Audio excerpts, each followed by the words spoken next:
아, 질문을 저기 릴러브님 질문은 그냥 아주 쉬운 거, 아주 단순한 거 하셔도 돼요. 예.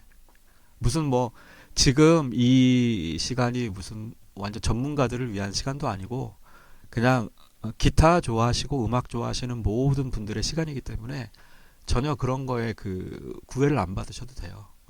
하다못해 피크는 어떻게 잡아야 돼요? 뭐 이런 거 질문하셔도 상관없어요. 아니면 뭐 정말 뭐 일렉 기타와 통기타의 차이는 뭐예요? 뭐 이런 것도 상관없습니다.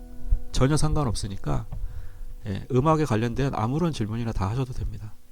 나중에 이제 어느 정도 이 라이브가 좀 자리가 잡히게 되면 그때부터는 그래도 제가 그 라이브 때 하나의 주제 정도는 제가 좀 만들 생각이에요. 아직 뭘 모르는지 모르신다고 굉장히 솔직하시네요. 네, 맞습니다. 이게 내가 뭘 모르는지 모르고 있기 때문에 질문을 못하는 게 진짜 답답한 거죠. 예. 알고 있으면 질문이라도 할 수 있는데 그냥 아주 간단한 통기타 질문하셔도 돼요. 예. 통기타에서 컨츄리를 치려면 어떻게 잘 치면 됩니까? 이런 거 질문하셔도 돼요. 컨츄리 주법은 어떻게 해야 잘 됩니까? 쓰리핑거는 어떻게 해야 쓰리핑거를 좀 더 잘할 수 있을까요? 이런 거 질문하셔도 돼요. 그 다음에 발라드는 어떻게 쳐야 좀 더 맛이 날까요? 네, 그런 거 질문하셔도 됩니다. 레오 레호홉이죠. 리오홉 네, 님께서 먼저 질문하신 게 요새 코드 체인지 따라가는 코드톤 연습을 하면서 백킹 틀어놓고 즉흥 연주 해보는 중인데 이제 코드 체인지는 어느 정도 따라가는 것 같은데 너무 라인을 본질적으로 나옵니다. 선생님 어떻게 연습하면 좋아하실까요? 일단은 그 사실은 이제 재즈 같은 경우는 코드 체인지를 따라가죠.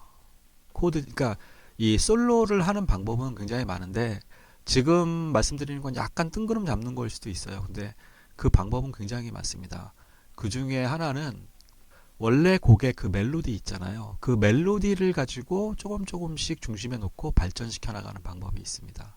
그런 방법이 있고 그 다음에 예를 들면은 그 곡의 전체 키가 하나의 키다. 그럴 때는 사실은 이것저것 연주하는 것보다는 그 대표적인 펜타토닉이나 아니면 그 안에 메이저 스케일만 가지고 연습하는 것도 가장 좋습니다. 예를 들면 만약에 C 메이저 키예요. 그러면 D 마이너 7, G7, C 메이저 7 할 때 우리 C 메이저 펜타토닉 배웠던 거 그쵸?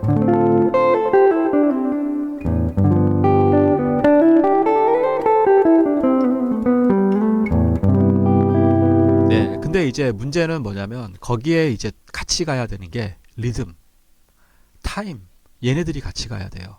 그러니까 음을 단순하게 하나 두 개만 치더라도 그러니까 코드톤을 의식해서 가야 하는 곡이 있고 코드톤을 의식하지 않고도 가야 하는 곡이 있고 예를 들면 이 코드톤을 따라가는 음악의 대표적인 게 바로 비밥이죠. 비밥 재즈 같은 경우가 코드톤을 하나하나 따라가야 되는데 그 연습은 정말 어렵습니다.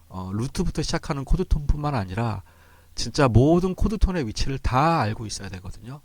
그러면서도 그거를 루트부터 시작해서 예를 들면 C 메이저 7이라 그러면은 도, 미, 솔, 시 이렇게만 알고 있어야 되는 게 아니라 미, 솔, 시, 레, 솔, 시, 레, 솔, 시, 도, 미 이런 식으로 그걸 다 알고 있어야 돼요. 걔네들을 다 가지고 있으면서 연결을 해야 돼서 코드톤 연습 같은 경우는 릭을 외우는 게 저는 되게 좋다라고 추천을 해요. 예를 들면 뭐 찰리 파커라던가 아니면 그 비밥 재즈의 유명하신 분들 거를 카피를 해서 외우는 게 중요한데 근데 그거를 그냥 무조건 라인을 외우는 게 아니라 그 음이 현재 코드에서 어떤 음이고 어떤 음들이 연결된다 이렇게 외워야 돼. 이렇게 연습을 하시게 되면 응용이 가능하거든요. 아니면은 예를 들면은 그런 비밥 재즈가 아니라 일반적인 음악이다 그러면은 전체적으로 크게 보고 가시는 것도 되게 좋아요. 그러니까 섞어가는 거죠. 크게 보고 가다가 코드톤도 연결하고 이런 식으로 가는 게 어떻게 보면은 좀 더 음악적인 접근 방법이죠.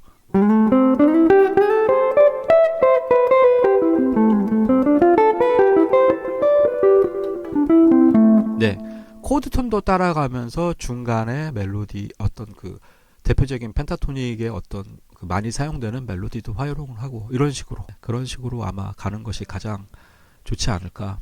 예, 지금 질문하신 게 굉장히 그 넓은 질문을 하셨어요. 코드 톤은 일단 개별적인 연습을 하시고 그 전체적인 그 키 안에서의 코드의 위주라면은 예, 코드 톤 따라가는 것도 중요하지만 전체적인 어떤 그 음악적인 느낌을 가지고 가시는 게 사실은 조금 더 좋을 수도 있어요. 그게 먼저 되고 나서 그 다음에 이제 그 코드 톤을 따라가는 연습을 하시는 게 조금 더 낫지 않을까. 잘 아시겠지만 이 악기 같은 경우는 연습을 정말 꾸준하게 끊임없이 해야 그래야 이제 실력이 들어요. 대부분 이제 그 제 채널을 구독하시는 분들은 실제 그 전공자나 그런 분들보다는 대부분 이제 일렉 기타에 관심이 있어가지고 좀 약간 체계적으로 배우신 분들이 좀 이렇게 들어오시는 것 같아요. 제가 보기에도. 그런데 그 하루에 1시간도 좋고 30분도 좋고 뭐 못하면 못하는 거고 그런데 이제 놓치만 마시고 꾸준하게만 하시면 그러면 이제 이게 보이기 시작해요. 기타가 지판도 보이기 시작하고 그리고 그러니까 여러분들이 제일 그거는 포기하는 거예요. 예. 그 주위에도 이제 같이 뭐 음악 하시는 분들이 꽤 많이 있지만 이제 어릴 때 같이 공부하면서 시작했던 분들 중에서 뭐 또 중간에 안 하시는 분들도 많고 아니면은 끝까지 하시는 분들도 있고 그런데 예, 쉽지 않은 길입니다. 자, 그리고 그 되게 궁금하신 부분들이 되게 많을 것 같아요. 그 레슨 내용이 벌써 너무 많이 진도를 나가서 궁금하신 부분들이 되게 많으실 것 같아가지고 제가 만약에 이게 계속 이런 시간적 기회가 된다면 일주일에 한 번 정도는 계속 여러분들의 뭐 질문이나 뭐 연습하면서 답답했던 것들 그런 것들을 좀 같이 해볼까 해요. 그래서 네, 이게 너무 이게 일방적인 레슨이다 보니까 이게 하다 보면 이게 도대체 왜 연습을 해야 되는 건지 이게 여기에 도움이 어떻게 되는 건지 이거를 실전에서 쓸 때 어떤 식으로 보고 써야 되는지 사실 이게 굉장히 힘들어요. 그래서 특히 이 기타 같은 경우 뭐 다른 악기도 마찬가지겠지만